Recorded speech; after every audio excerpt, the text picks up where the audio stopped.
이건 저한테 너무 큰 돈인데.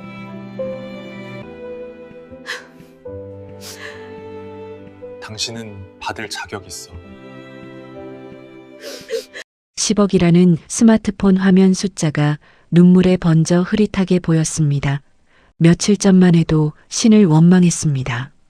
도박에 미친 외삼촌이 고작 5천만 원에 저를 팔아넘겼을 때 왜 하필 나냐고, 왜 내 인생은 이렇게 비참해야 하냐고 울부짖었습니다. 끌려간 곳은 악취가 진동하는 고물상이었고 제 남편이 될 사람은 동네 사람들이 귀신이라 부르며 피하던 험악한 남자였으니까요. 사연 시작 전 구독과 좋아요 눌러주시고 어디서 듣고 계신지 댓글 남겨주시면 귀한 마음을 담아 따뜻한 이야기를 들려드리겠습니다. 적막한 거실을 채우는 건 침바른 손가락이 낡은 지폐를 넘기는 눅눅한 마찰음뿐이었습니다. 4,990, 5,000, 으하하, 딱 맞네, 딱 맞아. 외삼촌 박만식의 입이 귀에 걸릴 듯 찢어졌습니다. 누런이를 드러내며 환호하는 그 모습이 마치 로또 1등에 당첨된 사람 같았습니다.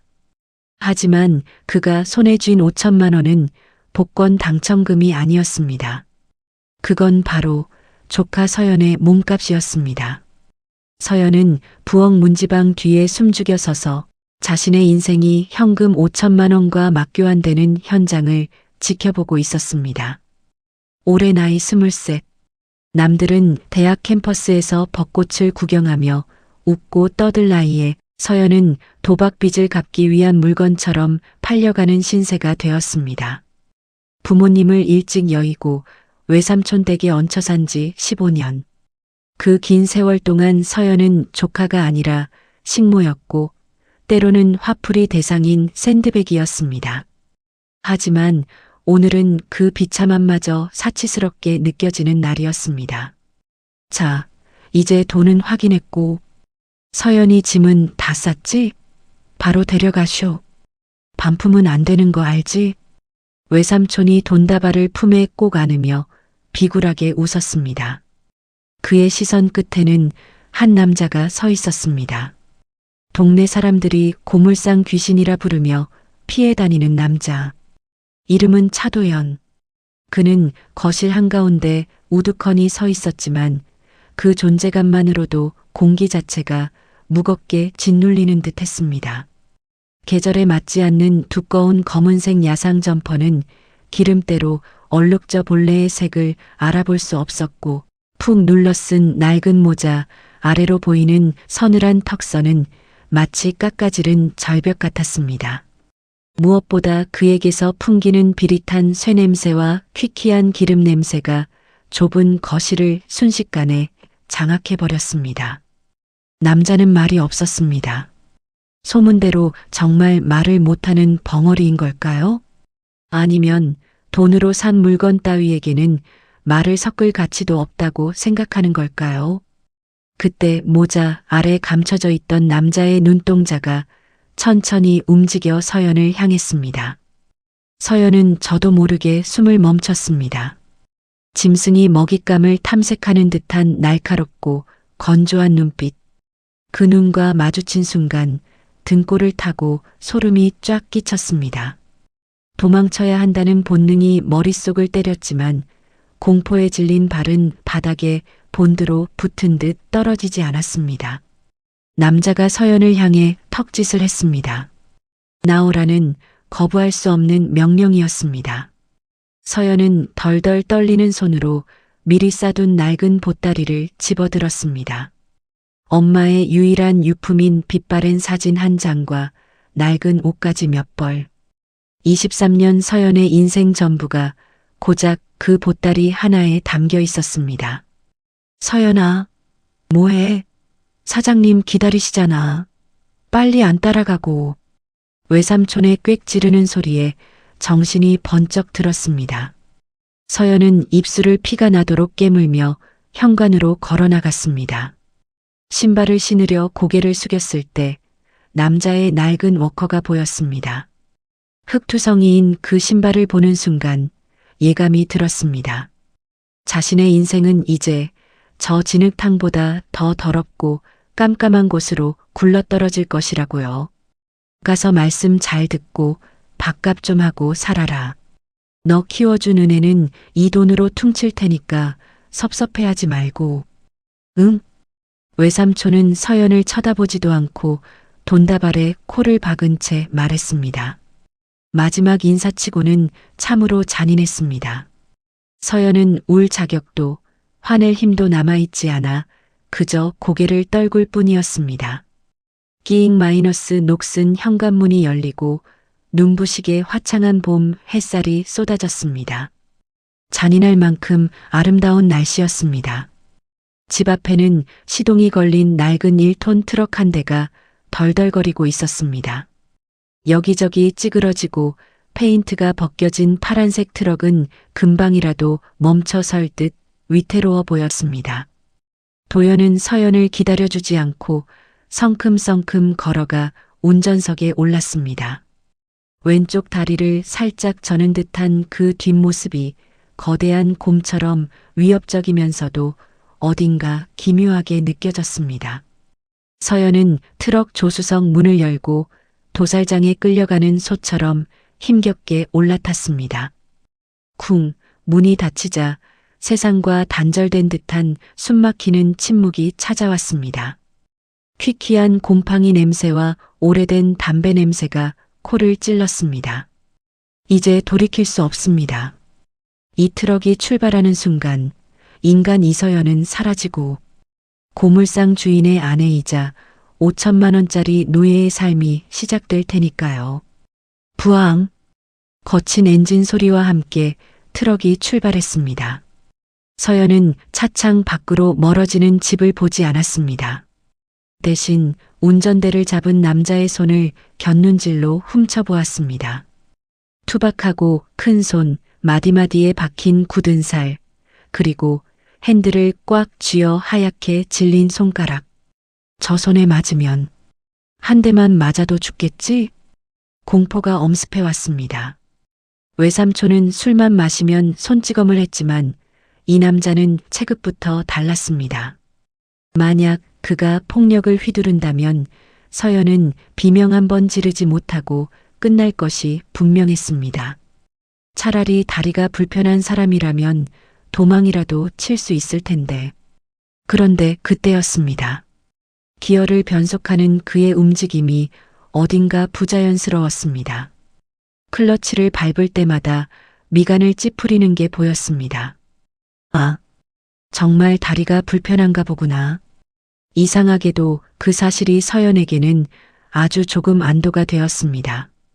완벽하게 강한 포식자가 아니라 어딘가 고장난 짐승 같다는 생각이 들어서였을까요? 어쩌면 저 사람도 세상에서 상처받고 버림받은 존재일지 모른다는 묘한 동질감이 아주 잠깐 스치고 지나갔습니다. 트럭은 도심을 벗어나 한참을 달렸습니다. 화려한 빌딩 숲이 사라지고 황량한 논밭과 울퉁불퉁한 비포장도로가 나타나기 시작했습니다. 덜컹거림이 심해질수록 서연의 불안도 커져만 갔습니다. 대체 어디까지 가는 걸까요? 사람들의 시선이 닿지 않는 깊은 산속으로 데려가 장기라도 꺼내려는 건 아닐까요? 온갖 끔찍한 상상이 머릿속을 맴돌았습니다. 한참을 달려 트럭이 멈춘 곳은 도시 외곽의 인적 드문 야적장이었습니다. 높은 철제 펜스로 둘러싸인 그곳 입구에는 대성자원이라는 녹슨 간판이 삐딱하게 걸려 있었습니다. 차 문을 열고 내리자마자 코를 찌르는 비릿한 쇠냄새와 썩은 물냄새가 훅 끼쳐왔습니다. 눈앞에 펼쳐진 광경은 충격적이었습니다. 하늘 높이 쌓여있는 고철들의 산, 찌그러진 자동차, 녹슨 철근, 끊어진 전선들이 아무렇게나 뒤엉켜 거대한 무덤을 이루고 있었습니다. 바람이 불 때마다 고철들이 부딪히며 끼익 끼익 하는 기괴한 비명 같은 소리를 냈습니다. 여기가 우리 집이야? 서연도 모르게 덜덜 떨리는 목소리로 혼잣말이 튀어나왔습니다. 도연은 대답 대신 저만치 앞서 걸어가고 있었습니다. 고철 더미 사이를 비집고 들어가니 구석진 곳에 낡은 컨테이너 박스 하나가 덩그러니 놓여 있었습니다. 페인트 칠이 다 벗겨져 흉물스러운 파란색 컨테이너. 여름엔 찜통이고 겨울엔 냉동고라는 그곳이 바로 서연의 신혼집이었습니다. 바닥에는 잡초가 무성하고 컨테이너 옆에는 정체 모를 검은 폐수가 고여 있었습니다. 마치 세상의 모든 쓰레기가 모이는 종착역 같았습니다. 그리고 서연 역시 외삼촌에게 5천만 원에 팔려와 이곳에 버려진 또 하나의 폐기물이 된 것만 같았습니다. 기익. 도연이 컨테이너의 뻑뻑한 철문을 거칠게 열어젖히며 서연을 돌아보았습니다. 역광 때문에 그의 표정은 보이지 않았지만 그 거대한 실루엣이 마치 저승사자처럼 느껴져 서연은 그 자리에 얼어붙고 말았습니다. 도망칠 곳은 없습니다. 뒤에는 끝없이 펼쳐진 고철산, 앞에는 야수 같은 남자. 서연의 인생은 이제 완전히 끝난 걸까요? 바람에 날린 흙먼지가 눈에 들어가 따가웠지만 서연은 눈물을 흘릴 수도 없었습니다. 그저 보따리를 쥔 손에 하얗게 질릴 만큼 힘을 줄 뿐이었습니다. 오늘 밤 서연은 과연 이곳에서 무사할 수 있을까요? 철커덩. 육중한 쇠문이 닫히는 소리와 함께 서연의 세상은 완벽하게 격리되었습니다. 도연이 거칠게 닫은 컨테이너 문은 마치 감옥의 철창처럼 서연의 등 뒤를 가로막았습니다. 외부의 햇살은 차단되었고 어둑한 실내에는 낡은 환풍기가 돌아가는 윙윙거리는 소음만이 낮게 깔렸습니다. 서연은 현관이라 부르기도 민망한 좁은 입구에 서서 짐 보따리를 가슴에 품은 채 꼼짝도 하지 못했습니다. 이곳은 사람이 사는 집이라기보다는 짐승이 겨울잠을 자는 굴에 가까워 보였습니다. 약 3평 남짓한 좁은 공간. 바닥에 깔린 노란색 장판은 여기저기 불에 그을리고 찢겨 시멘트 바닥이 흉하게 드러나 있었고 구석에 놓인 소형 냉장고는 웅웅거리며 금방이라도 터질 듯한 소리를 내고 있었습니다. 천장 모서리에는 거미줄이 쳐져 있었고 벽에 걸린 달력은 2년 전인 2022년에 멈춰 있었습니다. 남자의 시간이 멈춰버린 것처럼 말이지요. 무엇보다 서연을 괴롭히는 것은 냄새였습니다. 밖에서 맡았던 비릿한 쇠냄새에 퀴퀴한 호라비 냄새, 그리고 오래된 곰팡이 냄새가 뒤섞여 숨을 쉴 때마다 폐부 깊숙이 박히는 듯 했습니다. 여기서 살아야 한다고?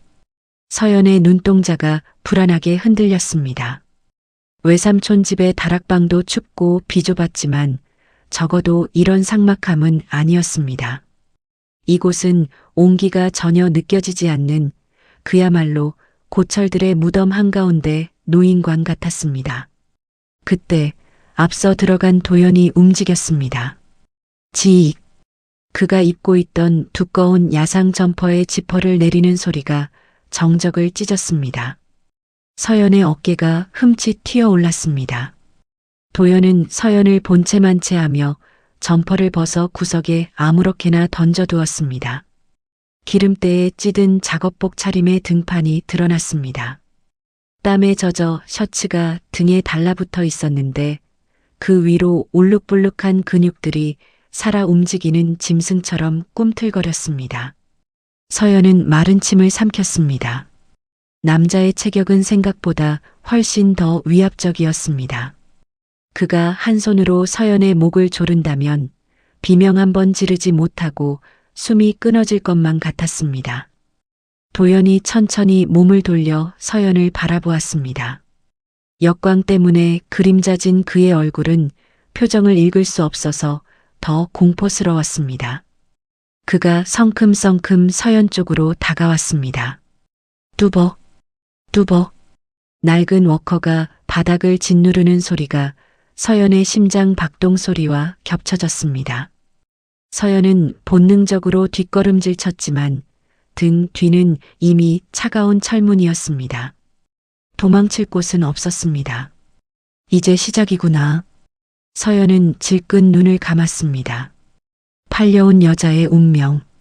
5천만 원이라는 거금을 주고 사온 물건에게 주인이 할 행동은 뻔했습니다. 외삼촌이 술에 취해 낄낄거리며 했던 말들이 머릿속을 스쳤습니다. 사내 놈 혼자 사는 구석진 곳이니 소리 질러봐야 듣는 놈 하나 없다. 그냥 죽은 듯이 비위나 잘 맞춰. 남자의 거친 숨소리가 코앞까지 다가왔습니다. 서연은 짐 보따리를 방패처럼 끌어안고 몸을 잔뜩 웅크렸습니다. 폭력이든 강압적인 관계든 무엇이 오더라도 견뎌내야만 했습니다. 그것이 빚 대신 팔려온 자신의 처지였으니까요. 툭! 하지만 서연의 예상과 달리 머리 위로 무언가가 무심하게 떨어졌습니다. 아픔은 없었습니다. 조심스럽게 눈을 뜬 서연의 발치에는 흙이 잔뜩 묻은 투박한 슬리퍼 한 켤레가 놓여 있었습니다. 신호. 도연이 짧게 내뱉고는 다시 등을 돌렸습니다. 바닥 차가우니까. 그의 목소리는 여전히 긁힌 쇳소리처럼 거칠었지만 그 말의 내용은 서연의 귀를 의심하게 만들었습니다. 바닥이 차갑다니요. 저 남자가 지금 팔려온 여자의 발이 시려울까봐 걱정을 한 걸까요? 서연은 멍하니 바닥에 놓인 슬리퍼를 내려다보았습니다. 사이즈가 커서 헐렁해 보였지만 맨발로 서 있기에는 너무나 시린 시멘트 바닥의 냉기를 막아줄 유일한 물건이었습니다. 도연은 서연의 반응을 기다리지 않고 냉장고 문을 열었습니다. 덜컹거리는 소리와 함께 냉장고 안에서 생수 한 병을 꺼내더니 뚜껑을 비틀어 따서 서연에게 휙 던지듯 건넸습니다. 마셔. 입술 다 터졌어. 서연은 얼떨결에 차가운 물병을 받아들었습니다. 그러고 보니 긴장과 공포 때문에 입안이 바짝 말라 혀가 입천장에 달라붙을 지경이었습니다. 입술은 피가 나도록 깨물어 엉망이었겠지요. 남자는 그 사소한 것들을 다 보고 있었던 겁니다. 도연은 구석에 쌓여있던 낡은 이불 더미를 뒤적거렸습니다. 먼지가 폴폴 날리는 이불들 사이에서 그나마 가장 깨끗해 보이는 두꺼운 솜니불 하나를 꺼내 바닥에 폈습니다. 좁은 컨테이너 바닥이 이불 한 채로 가득 찼습니다. 한 이불. 서연의 얼굴이 다시 하얗게 질렸습니다. 결국 피할 수 없는 순간이 온 것입니다. 신혼 첫날 밤. 이름뿐인 결혼이지만 부부라는 굴레가 씌워진 이상 거부할 명분은 없었습니다. 서연은 물병을 쥔 손에 힘을 주며 마음의 준비를 했습니다. 그런데 도연의 행동은 또다시 예상을 빗나갔습니다. 그는 솜니불을 펴놓고는 자신은 그 위에 눕지 않고 다시 구석으로 가서 얇은 담요 한 장을 집어들었습니다. 그리고는 이불과 가장 멀리 떨어진 외풍이 심하게 들어오는 문 쪽 바닥에 신문지를 깔고 누웠습니다. 거기서 자. 그는 서연에게 이불을 턱짓으로 가리키며 퉁명스럽게 말했습니다. 나 씻지도 않아서 냄새나. 좁으니까 넘어오지 마. 그 말을 끝으로 도연은 벽을 보고 돌아 누워버렸습니다. 딸깍. 그가 머리맡에 스위치를 내리자 컨테이너 안은 순식간에 칠흑 같은 어둠에 잠겼습니다. 서연은 어둠 속에 덩그러니 남겨졌습니다. 상황이 도무지 이해가 되지 않았습니다. 5천만 원을 주고 사온 여자를 건드리지도 않고 오히려 하나뿐인 이불을 내어주고 자신은 맨바닥에서 잔다는 것이 상식적으로 가능한 일일까요? 혹시 안심시킨 뒤에 덮치려는 수작일까요? 아니면 제가 너무 더럽고 초라해서 손대기조차 싫은 걸까요? 온갖 생각이 꼬리에 꼬리를 물었습니다. 하지만 시간이 지나도 들려오는 건 규칙적인 남자의 숨소리와 밖에서 불어오는 바람에 컨테이너 벽이 덜컹거리는 소리뿐이었습니다. 서연은 조심스럽게, 아주 조심스럽게 도연이 펴준 솜잎을 위로 올라갔습니다. 퀴퀴한 냄새가 났지만 놀랍게도 이불 안은 따뜻했습니다. 솜이 두툼해서 바닥의 냉기가 전혀 올라오지 않았습니다. 따뜻하다. 긴장이 풀리자 급격한 피로가 몰려왔습니다. 오늘 하루 너무나 많은 일이 있었습니다. 지옥 같은 외삼촌 집을 떠나 더 끔찍한 지옥으로 왔다고 생각했는데 어쩐지 이곳의 공기는 생각만큼 차갑지 않았습니다. 서연은 무릎을 끌어안고 어둠 속에서 돌아누운 남자의 등을 응시했습니다. 넓고 단단해 보이는 등, 세상 모든 풍파를 혼자 맞은 듯한 고독한 등. 저 남자는 대체 정체가 뭘까요? 소문처럼 흉악한 고물상 귀신일까요? 아니면 서툰 방식으로 배려를 하는 걸까요? 안 잡아먹어. 숨 쉬라고. 아까 차 안에서 그가 했던 말이 귓가에 맴돌았습니다. 서연은 슬리퍼를 신은 발을 꼼지락거려 보았습니다. 투박한 고무의 감촉이 낯설었지만 발끝은 더 이상 시리지 않았습니다. 어쩌면, 정말 어쩌면 이곳에서의 삶이 죽음보다 낫지 않을까 하는 실오라기 같은 희망이 서연의 마음속에서 아주 희미하게 피어올랐습니다. 그렇게 5천만 원짜리 신부의 첫날 밤은 비명도 눈물도 없이 낡은 솜니불의 온기 속에서 조용히 깊어가고 있었습니다. 다음 날 아침 서연이 눈을 떴을 때 남자는 이미 사라지고 없었습니다. 대신 찌그러진 양은 냄비에 김이 모락모락 나는 된장찌개와 고봉으로 담은 흰 쌀밥이 덩그러니 놓여 있었습니다. 밥상 위에는 찢어진 달력 뒷면에 삐뚤빼뚤한 글씨로 적힌 쪽지가 하나 있었습니다. 밥 먹고 있어. 일하고 올게. 마치 진짜 부부의 아침 인사처럼 말입니다. 따스한 햇살이 눈꺼풀을 간지럽혔습니다. 서연은 무거운 눈을 떴습니다. 낯선 천장, 낯선 냄새.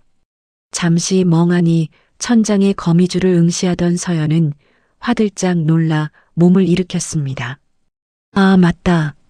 여기는 외삼촌 집 다락방이 아니었습니다. 5천만 원에 팔려온 고물상 컨테이너. 어젯밤 공포에 떨며 잠들었던 바로 그곳이었습니다. 하지만 끔찍한 악몽 같았던 기억과 달리 서연을 깨운 것은 향긋하고 구수한 냄새였습니다. 좁은 컨테이너 안에는 멸치 육수를 진하게 우려낸 된장찌개 냄새가 가득 차 있었습니다. 서연은 홀린 듯 시선을 돌렸습니다.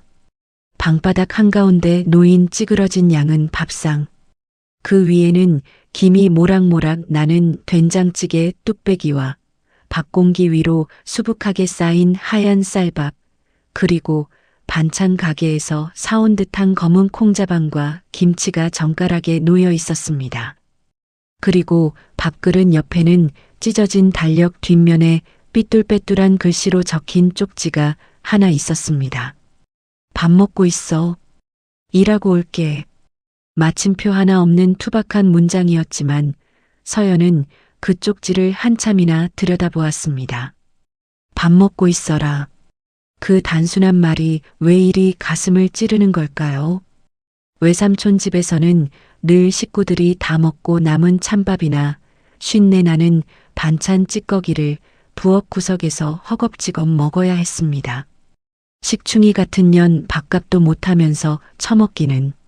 그런 욕설을 반찬 삼아 삼키던 밥알은 늘 모래알처럼 까끌까끌했습니다. 그런데 팔려온 이곳에서 짐승 같던 남자가 차려준 첫 끼니는 너무나 따뜻해 보였습니다. 서연은 숟가락을 들었습니다. 손이 미세하게 떨렸습니다. 국물을 한술 떠서 입에 넣었습니다. 아, 뜨끈하고 짭조름한 국물이 목구멍을 타고 넘어가 얼어붙은 위장을 적셨습니다. 두부와 호박이 뭉근하게 씹혔습니다. 맛있었습니다. 아니, 단순히 맛있다라는 말로는 표현할 수 없는 맛이었습니다. 그것은 대접의 맛이었습니다. 누군가 나를 위해 시간을 들여 쌀을 씻고 물을 끓이고 간을 맞춘 정성의 맛. 서연의 눈에서 예고도 없이 눈물이 툭 터져 나왔습니다. 뚝뚝. 밥그릇 위로 굵은 눈물방울이 떨어졌습니다. 서연은 입안 가득 밥을 밀어 넣으며 소리 없이 울었습니다. 억울해서도 슬퍼서도 아니었습니다. 그저 이 낯선 온기가 너무나 사무치게 고마워서였습니다.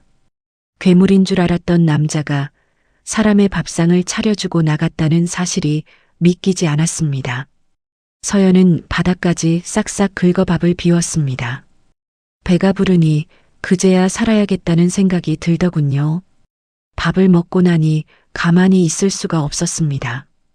밥값을 해야 했습니다.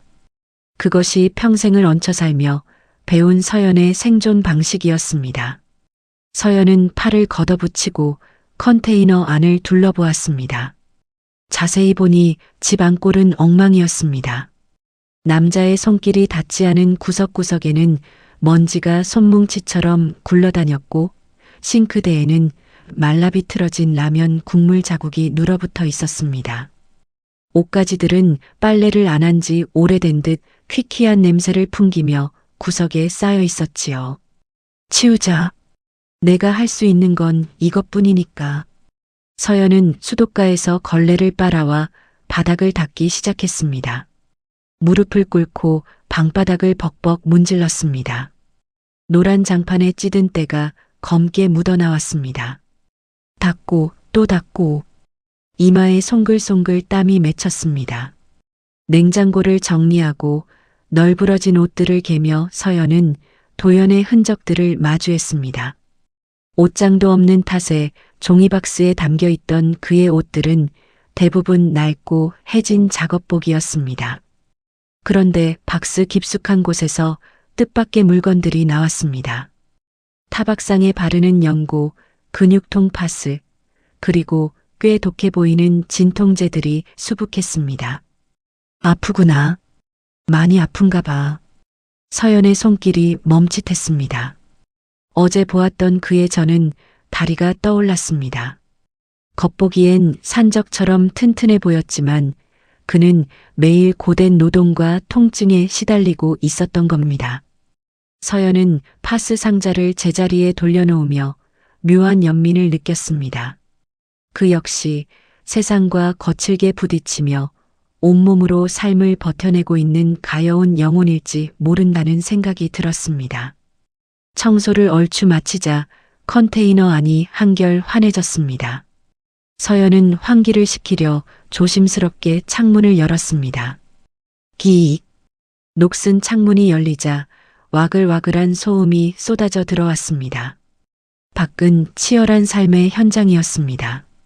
거대한 집게차가 고철을 집어던지는 굉음, 쇳길이 부딪히는 날카로운 소리, 트럭들이 오가는 엔진 소리. 서연은 창가에 붙어 그 소음의 진원지를 찾았습니다. 저 멀리 고철 더미 아래서 작업복을 입은 도연이 보였습니다. 그는 자기 몸집만 한 구리 전선 뭉치를 어깨에 짊어지고 트럭으로 옮기고 있었습니다. 멀리서 봐도 그 무게가 엄청나 보였습니다. 으차! 도연의 입에서 터져나오는 기합 소리가 여기까지 들리는 듯 했습니다. 그런데 그의 걸음걸이가 위태로웠습니다. 왼쪽 다리를 질질 끌다시피 하며 힘겹게 발을 내딛고 있었습니다. 한 발 한 발 내디딜 때마다 그의 얼굴이 고통으로 일그러지는 것이 느껴졌습니다. 땀으로 젖은 머리카락이 얼굴에 달라붙었고 작업복 등판은 이미 땀과 기름으로 흠뻑 젖어 검게 변해 있었습니다. 서연은 숨을 죽이고 그 모습을 지켜보았습니다. 괴물? 고물상 귀신? 아니요. 저기 있는 건 그저 성실하게 땀 흘려 일하는 한 가장의 모습이었습니다. 외삼촌은 도박판에서 손가락 하나 까딱 않고 일확천금을 노렸지만 저 남자는 온몸이 부서져라 일해서 5천만 원을 만들었을 것입니다. 그리고 그 피 같은 돈으로 서연을 데려온 것입니다. 가슴 한구석이 찌르르하게 아려왔습니다. 저 불편한 몸으로 저렇게 고생해서 번 돈이었는데 나는 그것도 모르고 그를 무서워하기만 했습니다. 서연은 창틀을 잡은 손에 힘을 주었습니다. 그가 흘리는 땀방울이, 그가 절뚝이는 걸음이 서연에게 말을 거는 것 같았습니다. 나는 너를 해치지 않아. 나는 그저 살기 위해, 그리고 너를 먹여 살리기 위해 일할 뿐이야. 라고요. 그때 작업을 마친 도연이 허리를 펴며 땀을 닦았습니다. 그리고 무심코 고개를 돌려 컨테이너 쪽을 바라보았습니다. 창가에 서 있던 서연과 눈이 딱 마주쳤습니다. 서연은 화들짝 놀라 커튼 뒤로 숨으려 했지만 이미 늦었습니다. 도연은 잠시 멈칫하더니 이내 아무 일도 없었다는 듯 다시 고개를 돌려 다음 작업으로 돌아갔습니다. 하지만 서연은 보았습니다. 아주 짧은 순간 그의 무뚝뚝한 눈매가 아주 조금 부드럽게 풀렸다는 것을요. 그리고 그가 다시 짐을 옮길 때 아까보다는 발걸음이 조금 더 가벼워 보였다는 것을요. 점심시간이 지날 무렵 도연이 잠시 컨테이너로 돌아왔습니다. 문이 열리고 그가 들어오자 깨끗해진 방 안 풍경에 그의 눈이 휘둥그레졌습니다. 반질반질 윤이 나는 바닥, 각 잡혀 개어진 옷가지들, 그리고 윙윙거리는 파리 한 마리 없이 정돈된 부엌. 도연은 뻘쭘한 듯 뒷머리를 극적였습니다. 뭐하러 청소까지 해? 먼지나게. 말은 퉁명스러웠지만 목소리에는 어색한 기운이 역력했습니다. 그는 냉장고에서 물병을 꺼내 단숨에 들이켰습니다. 모글대가 거칠게 움직이며 물이 넘어갔습니다. 서연은 주머니를 뒤적여 아까 찾아둔 깨끗한 수건을 그에게 건넸습니다. 땀 닦으세요. 기어 들어가는 목소리였지만 그것은 서연이 그에게 건넨 첫 번째 호의였습니다. 도연은 잠시 수건과 서연의 얼굴을 번갈아 쳐다보았습니다. 그의 투박한 손이 조심스럽게 수건을 받아들었습니다. 거칠고 검은 기름때가 낀 손과 서연의 하얗고 여린 손이 잠시 스쳤습니다. 고마워. 그는 수건으로 얼굴을 벅벅 문질러 닦으며 작게 중얼거렸습니다. 얼굴을 가린 수건 너머로 그의 귀가 살짝 붉어져 있는 것을 서연은 놓치지 않았습니다. 나쁜 사람은 아니야. 확신이 들었습니다. 무섭게 생긴 외모와 거친 말투는 험한 세상에서 살아남기 위한 갑옷일 뿐이라는 것을요. 갑옷 속에 숨겨진 진짜 차도연은 밥상을 차려주고 수건 한 장에 고마워할 줄 아는 따뜻한 사람이라는 것을요. 도연은 다시 일터로 나갔습니다. 서연은 닫힌 문을 바라보며 가슴을 쓸어내렸습니다. 여전히 이곳은 쓰레기장 한가운데 있는 낡은 컨테이너였고 미래는 불투명했습니다. 하지만 어제와는 달랐습니다. 공포가 있던 자리에 작은 안도감이, 그리고 알 수 없는 애틋함이 싹트기 시작했습니다. 저녁이 되면 그가 돌아올 것입니다. 서연은 냉장고를 열어보았습니다.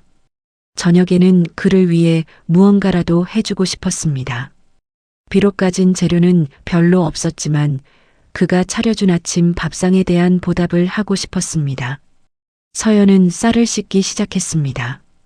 쌀 씻는 소리가 경쾌하게 울렸습니다. 23년 만에 처음으로 누군가의 눈치를 보지 않고 차리는 내 집에서의 저녁밥이었습니다. 밖에서는 여전히 고철 부딪히는 소리가 요란했지만 서연에게는 그 소리가 더 이상 위협적으로 들리지 않았습니다. 오히려 그 소리는 성실한 내 남편이 살아있음을 알리는 심장 박동 소리처럼 든든하게 느껴졌습니다.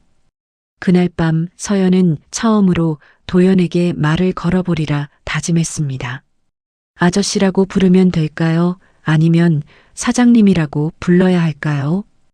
호칭을 고민하는 서연의 입가에 아주 희미하지만 수줍은 미소가 번졌습니다. 짐승의 굴인 줄 알고 들어왔는데 알고 보니 이곳은 비를 피할 수 있는 유일한 처마 밑이었던 것입니다. 고물상의 밤은 낮보다 더 깊고 무거웠습니다. 도시의 불빛조차 닿지 않는 이곳 야적장에는 오직 정막만이 감돌았습니다.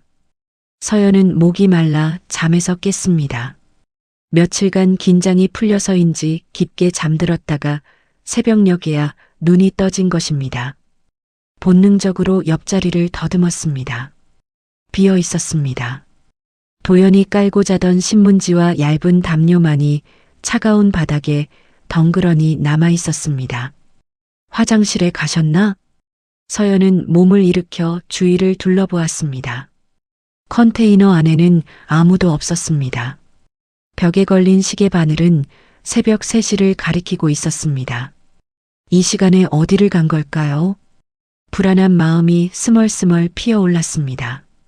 혹시나 그가 저를 버리고 도망간 건 아닐까 하는 버림받은 아이 같은 두려움이 엄습했습니다. 서연은 슬리퍼를 깨어 신고 조심스럽게 밖으로 나갔습니다. 밤 공기가 차가웠습니다.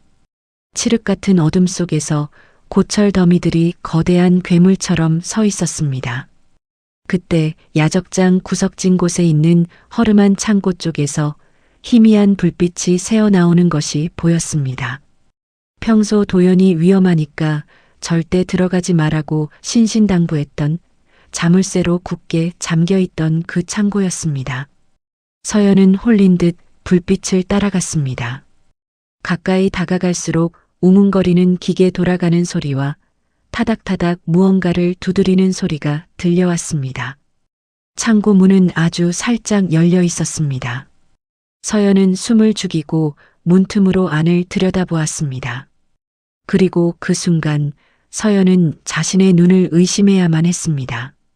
그곳에 있는 사람은 낮에 보았던 그 꾀재재한 고물상 주인이 아니었습니다. 창고 안은 밖에서 보던 것과는 딴판이었습니다. 벽면 가득 복잡한 회로도와 지도들이 붙어 있었고 책상 위에는 최신형 노트북 2대와 정체를 알 수 없는 현미경, 정밀 계측기들이 놓여 있었습니다. 그리고 그 의자에 앉아 있는 도연의 모습은 낯설기 그지없었습니다. 기름때 묻은 작업복 대신 그는 얇은 셔츠 소매를 걷어올린 채였습니다. 콧날에는 얇은 금태 안경이 걸려 있었고 헝클어졌던 머리카락은 단정하게 넘겨져 날카로운 이마를 드러내고 있었습니다. 낮에는 다리를 질질 끌며 고철을 나르던 그 투박한 곰 같은 남자가 지금은 마치 수술을 집도하는 의사처럼 혹은 거대 기업을 지휘하는 CEO처럼 예리하고 냉철한 눈빛으로 모니터를 응시하고 있었습니다. 안 됩니다. 아직은 때가 아니에요. 도연이 누군가와 통화를 하고 있었습니다. 서연은 숨을 헉 들이켰습니다. 그 목소리, 낮에 들었던 쇳소리 섞인 거친 목소리가 아니었습니다. 낮고 부드럽지만 서리빨 같은 위엄이 서린 완벽한 서울말이었습니다. 최 실장, 내가 말했잖아. 저들이 완전히 방심할 때까지 기다리라고. 내 사망진단서라도 위조해서 놈들 눈을 속여. 대성자원 쪽으로 자금 우회시키는 건 문제없나? 최 실장, 자금 우회, 사망진단서? 서연의 머릿속이 하얘졌습니다. 이게 다 무슨 소리일까요? 도연은 한 손으로 넥타이를 느슨하게 풀며 다른 손으로는 노트북 키보드를 빠르게 두드렸습니다. 화면에는 주식 차트와 알 수 없는 외국어 문서들이 어지럽게 돌아가고 있었습니다. 걱정 마. 여기는 안전해. 등잔 밑이 어둡다고 했지. 쓰레기 더미 속에 재벌가 차남이 숨어 있을 거라고 누가 상상이나 하겠어. 나는 여기서 쓰레기를 줍는 게 아니야. 놈들의 목줄을 쥘 칼을 갈고 있는 거지. 서연은 다리에 힘이 풀려 주저앉을 뻔했습니다. 재벌가 차남. 그 단어가 뇌리에 박혔습니다. 그럼 이 남자는 진짜 고물상 주인이 아니었던 건가요? 빚쟁이에 쫓겨 숨어든 범죄자도 가난한 노동자도 아니었습니다. 그는 스스로 왕관을 내려놓고 이 시궁창으로 걸어 들어온 상처 입은 사자였던 것입니다. 그때 도연이 책상 위에 놓인 무언가를 집어들었습니다. 조명 아래서 번쩍이는 그것은 손바닥만 한 금괴였습니다. 도시광산 프로젝트. 이게 완성되면 그룹의 판도가 바뀔 거야. 이 더러운 고물들이 나한텐 금광보다 더 값진 무기라고. 그는 금괴를 손 안에서 굴리며 싸늘하게 웃었습니다. 그 미소는 소름 끼치도록 매혹적이면서도 위험해 보였습니다. 서연은 심장이 터질 것 같아 입을 틀어막았습니다. 봐서는 안 될 것을 본 것 같았습니다. 판도라의 상자를 연 기분이었습니다. 그 순간 서연의 슬리퍼가 바닥에 떨어진 쇠 파이프를 건드리고 말았습니다. 채그랑. 고요한 새벽 공기를 찢는 날카로운 소음. 창고 안의 정적이 깨졌습니다. 도연이 맹수처럼 고개를 돌려 문 쪽을 쏘아보았습니다. 안경 너머의 눈빛이 순식간에 살기를 띄었습니다. 누구냐? 서연은 도망치려 했지만 이미 문이 벌컥 열렸습니다. 거대한 그림자가 서연을 덮쳤습니다. 도연이 서연의 팔목을 낚아채 벽으로 밀어붙였습니다. 으윽! 서연이 짧은 비명을 질렀습니다. 도연의 소나기 힘은 엄청났습니다. 그는 서연을 제압하려다 상대가 서연임을 확인하고는 황급히 힘을 풀었습니다. 서연아? 그의 목소리가 당혹감으로 흔들렸습니다. 살기 등등하던 눈빛이 순식간에 사라지고 다시 낮에 보았던 그 투박하고 어색한 눈동자로 돌아왔습니다. 그는 재빨리 쓰고 있던 안경을 벗어 주머니에 넣고 셔츠 소매를 내렸습니다. 마치 방금 전에 그 날카로운 남자는 환영이었다는 듯이요. 너, 안 자고 왜? 아니에요. 저는 물 마시러 나왔다가 불이 켜져 있길래. 서연은 덜덜 떨며 횡설수설했습니다. 도연은 난처한 표정으로 마른 세수를 했습니다. 들켰을까요? 그가 통화하는 내용을 다 들었다는 것을 알면 화를 낼까요? 아니면 쫓겨나는 걸까요? 하지만 도연은 화를 내는 대신 깊은 한숨을 내쉬더니 서연의 떨리는 어깨를 조심스럽게 감싸 안았습니다. 추워. 들어가자. 그는 서연이 본 것에 대해 아무것도 묻지 않았습니다. 변명도 하지 않았습니다. 그저 자신의 야상 점퍼를 벗어 서연의 어깨에 걸쳐줄 뿐이었습니다. 체온이 남아있는 점퍼에서 묵직한 남자 냄새와 희미한 스킨 향기가 났습니다. 서연은 그의 부축을 받으며 컨테이너로 돌아왔습니다. 다시 어둠 속에 누웠지만 잠은 이미 달아난 지 오래였습니다. 등 뒤에서 도연의 규칙적인 숨소리가 들려왔습니다. 서연은 조용히 돌아누워 그의 등을 바라보았습니다. 어둠 속에서 웅크리고 누운 그의 등은 아까 창고에서 보았던 그 위풍당당한 모습과는 달리 한없이 작고 외로워 보였습니다. 재벌가 차남, 그룹의 판도, 복수. 서연은 그가 했던 말들을 곱씹어 보았습니다. 그는 거대한 싸움을 준비하고 있는 것이 분명했습니다. 세상을 속이고 가족을 속이고 이름마저 숨긴 채 이 쓰레기장 바닥에서 홀로 칼을 갈고 있는 남자. 얼마나 외로웠을까요? 얼마나 치열하게 버티고 있었던 걸까요? 그의 진짜 정체가 무엇이든 상관없었습니다. 중요한 건 그가 지금 제 곁에 있는 유일한 내 편이라는 사실이었습니다. 그리고 그 무시무시한 힘을 가진 남자가 힘없는 저에게만큼은 한없이 약하고 따뜻하다는 사실이었습니다. 서연은 슬그머니 손을 뻗어 도연의 셔츠 자락을 살며시 쥐었습니다. 힘들지 마요, 아저씨. 들리지 않을 만큼 작은 목소리로 속삭였습니다. 그런데 자는 줄 알았던 도연의 몸이 움찔했습니다. 잠시 후 어둠 속에서 그의 투박하고 큰 손이 다가오더니 셔츠 자락을 쥔 서연의 작은 손을 아주 조심스럽게 그리고 꽉 감싸쥐었습니다. 말은 없었습니다. 하지만 맞잡은 손을 통해 전해지는 뜨거운 체온이 서연에게 말하고 있는 것 같았습니다. 너만 있으면 돼. 너만 내 곁에 있으면 나는 뭐든 할 수 있어. 창밖에는 부슬부슬 봄비가 내리기 시작했습니다. 고철 위로 떨어지는 빗소리가 마치 타악기 연주처럼 들려왔습니다. 서연은 도연의 손을 꼭 잡은 채 난생 처음으로 가슴 뛰는 설렘을 느끼며 잠이 들었습니다. 이 남자의 비밀을 지켜주고 싶다는, 그리고 이 상처투성이 사자를 내가 보듬어주고 싶다는 위험하고도 달콤한 다짐과 함께 말이지요. 고물상의 새벽은 그렇게 두 사람의 비밀을 품은 채 밝아오고 있었습니다.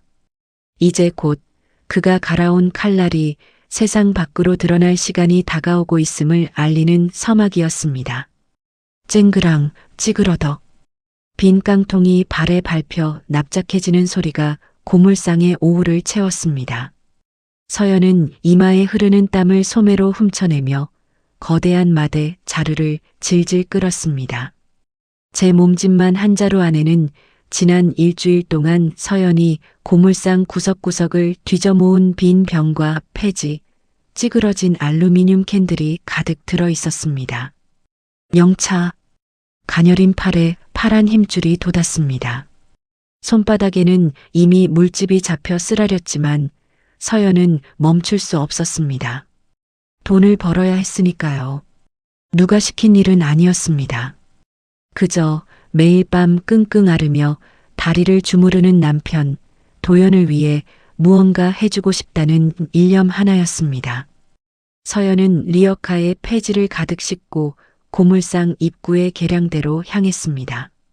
고물상 관리인 아저씨가 혀를 끌끌 찼습니다. 아니, 세댁. 사장님 도연이 이런 거 하지 말라니까 왜 사서 고생이야? 이거 다 모아봐야 얼마 안 돼. 괜찮아요. 그냥 심심해서요. 서연은 수줍게 웃으며 거짓말을 했습니다.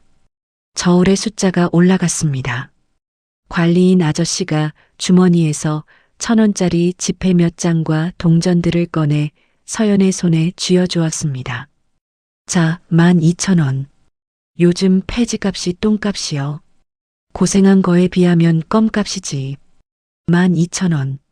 서연은 그 꼬깃꼬깃한 지폐들을 마치 보물처럼 두 손으로 감싸쥐었습니다. 흙투성이가 된 손바닥 위에서 세종대왕님이 웃고 있었습니다. 서연의 인생에서 처음으로 오롯이 자신의 노동으로 번 돈이었습니다. 됐다. 이걸로 먹을 수 있어. 서연의 얼굴에 환한 미소가 번졌습니다. 그녀의 머릿속에는 오직 하나, 도연에게 뜨끈한 고깃국을 먹이겠다는 생각뿐이었습니다. 해질녘 도연이 트럭을 몰고 돌아왔습니다. 여느 때처럼 기름 범벅이 된 작업복 차림에 한쪽 다리를 절뚝이며 내리는 그를 보자 서연은 가슴이 욱신거렸습니다.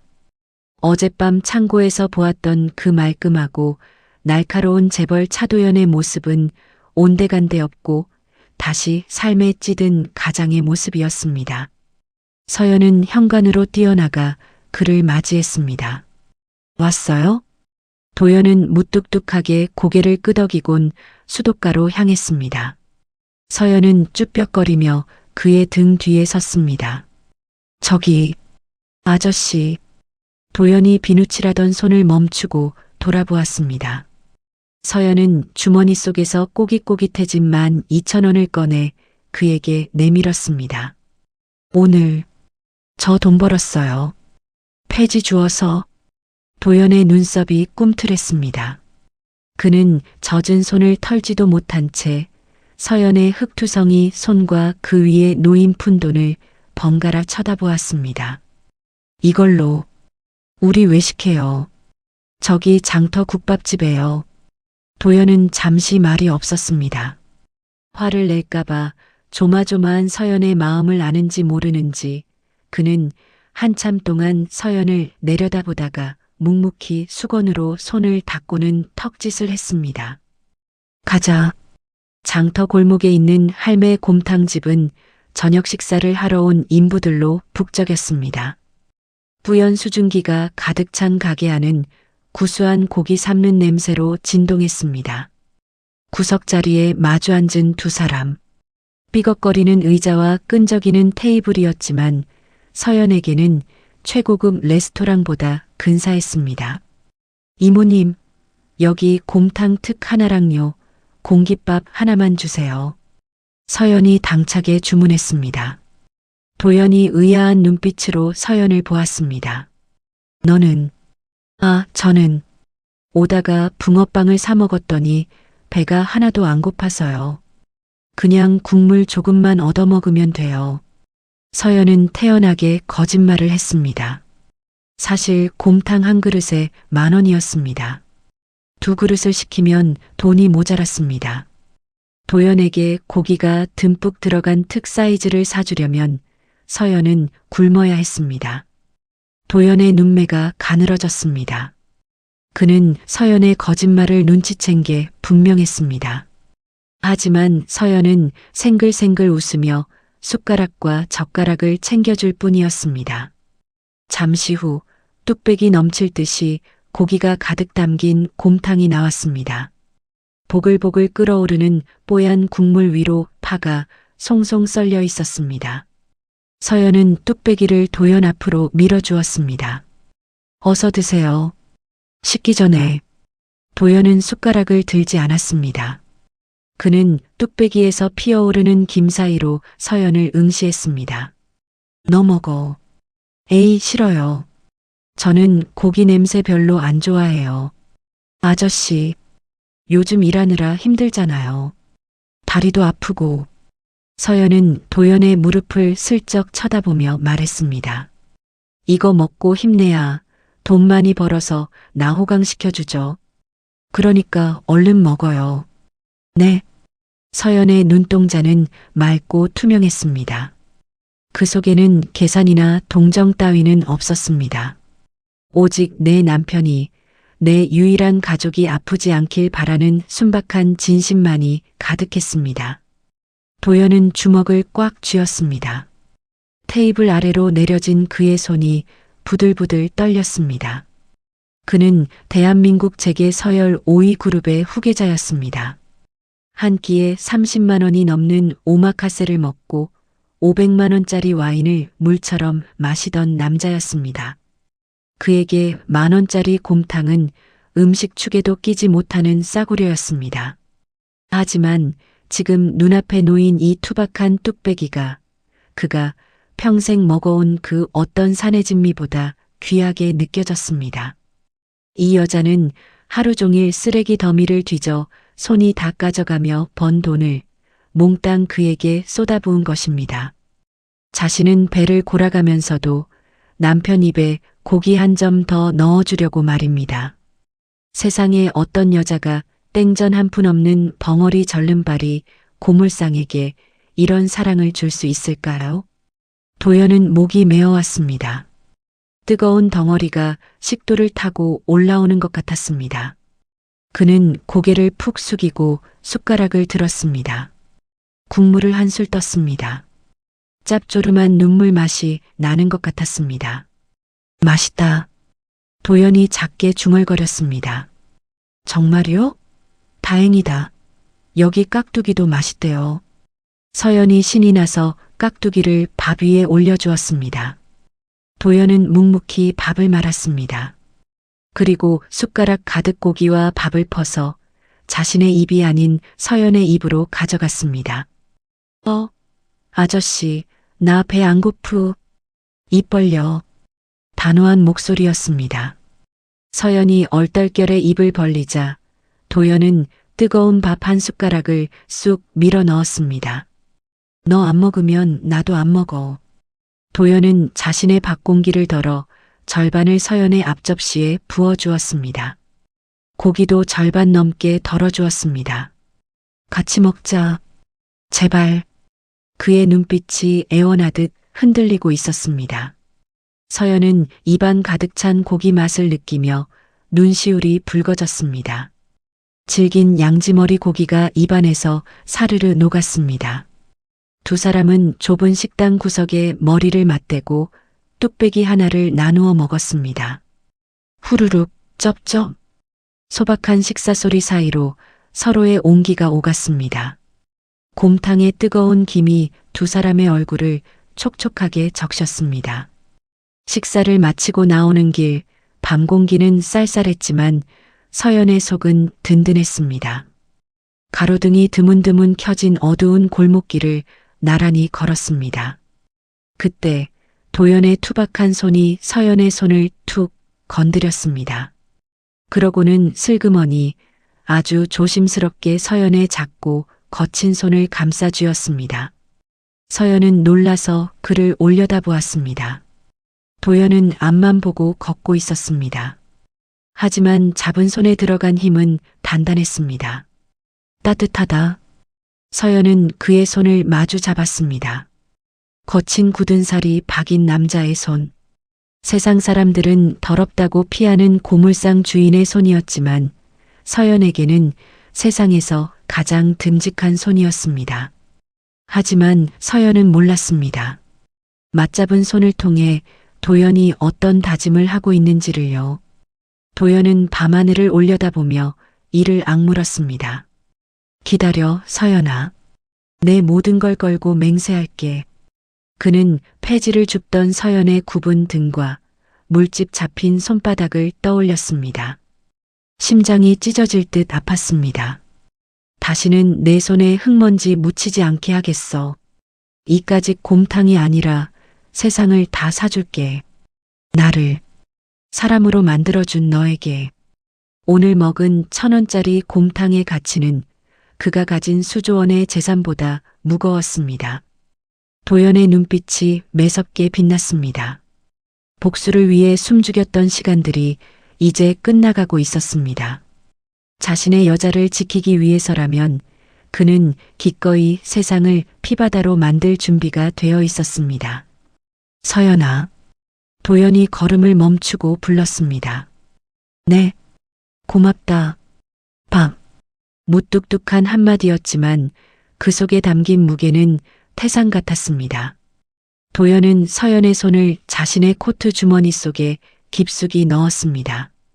두 사람의 그림자가 가로등 불빛 아래 하나로 겹쳐졌습니다.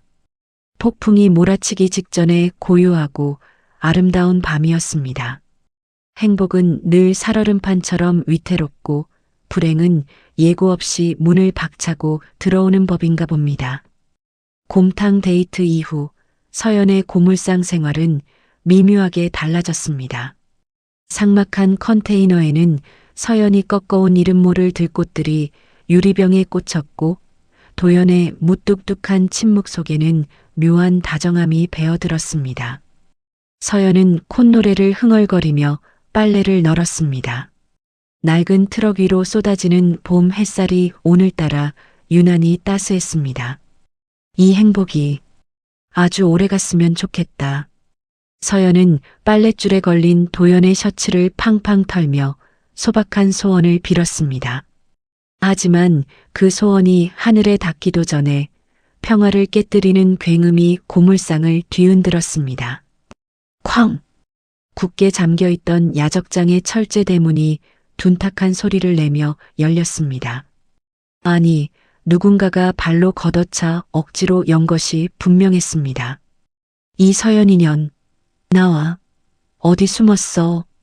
익숙한 그리고 끔찍하도록 듣기 싫은 목소리가 고요한 공기를 찢어발겼습니다.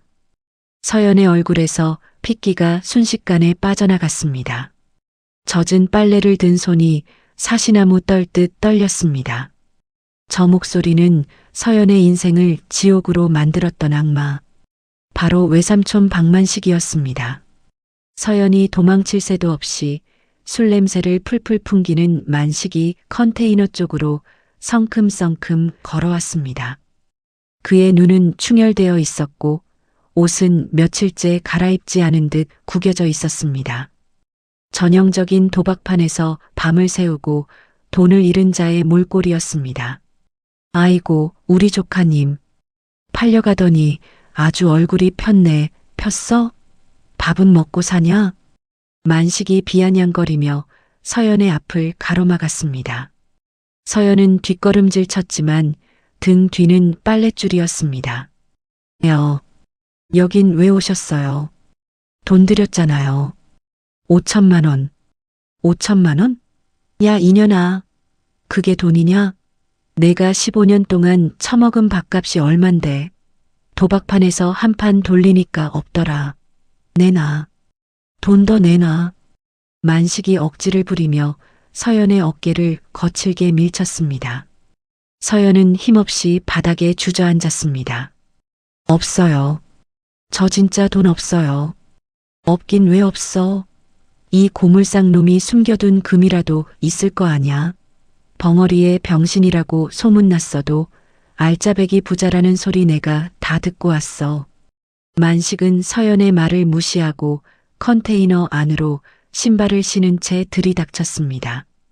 우당탕, 쨍그랑. 집안에서 물건들이 부서지는 소리가 들려왔습니다.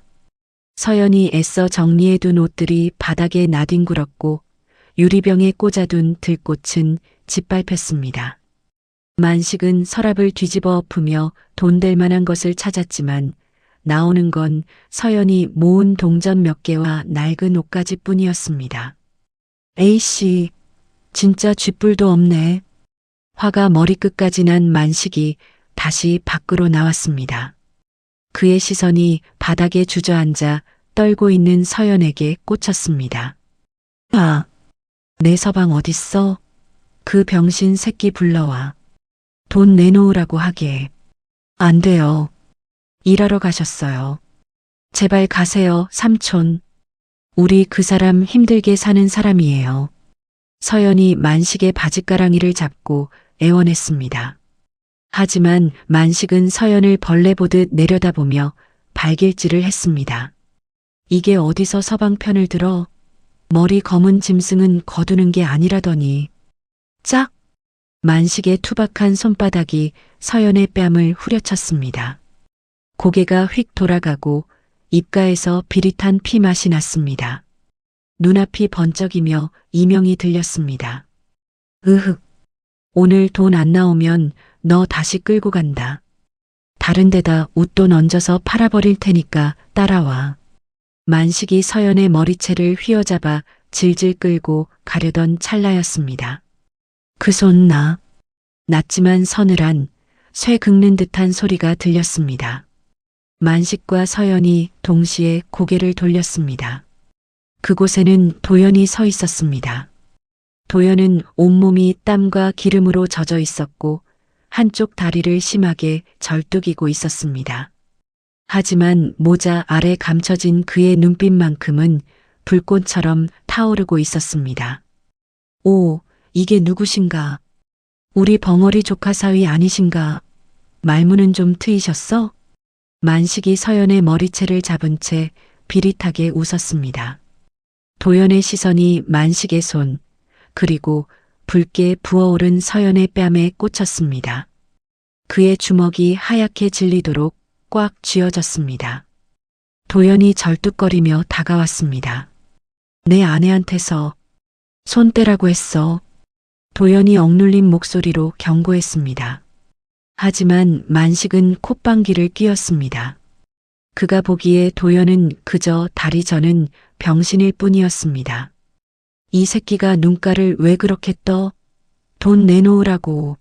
안 그러면 내 마누라 내가 데려가서 술집에라도 팔아넘길 테니까. 만식은 도연의 가슴팍을 거세게 밀쳤습니다. 퍽! 도연은 힘없이 뒤로 밀려나 엉덩방아를 찧었습니다. 사실 도연의 체격이라면 만식 같은 늙은이쯤은 한 손으로 제압할 수 있었지만 그는 지금 힘없는 고물상을 연기해야 하는 상황이었습니다. 그리고 그 찰나의 망설임이 만식에게는 빈틈으로 보였습니다. 아이고, 덩치만 컸지 완전 허당이네. 이따위 몸으로 내 조카를 데려갔어? 기고만장해진 만식이 쓰러진 도연에게 다가가 발을 들어 올렸습니다. 밟으려는 기세였습니다. 그 순간이었습니다. 안 돼. 비명 같은 외침과 함께 작은 그림자가 도연의 위를 덮쳤습니다. 서연이었습니다. 머리채가 잡혀있던 것도 잊은 채 서연은 총알처럼 튀어나가 도연을 끌어안았습니다. 자신의 등으로 만식의 발길질을 막아내려는 처절한 몸부림이었습니다. 때리지 마세요. 우리 아저씨 때리지 마요. 서연은 도연의 가슴에 얼굴을 묻고 울부짖었습니다. 이 사람 환자예요. 다리도 아프고 말도 잘 못하는 불쌍한 사람이라고요. 돈 필요하면 차라리 날 때려요. 날 죽여요. 서연의 눈물 젖은 외침이 고물상에 메아리 쳤습니다. 도연의 동공이 지진이라도 난 듯 흔들렸습니다. 그는 태어나서 단 한 번도 누군가에게 보호받아 본 적이 없었습니다.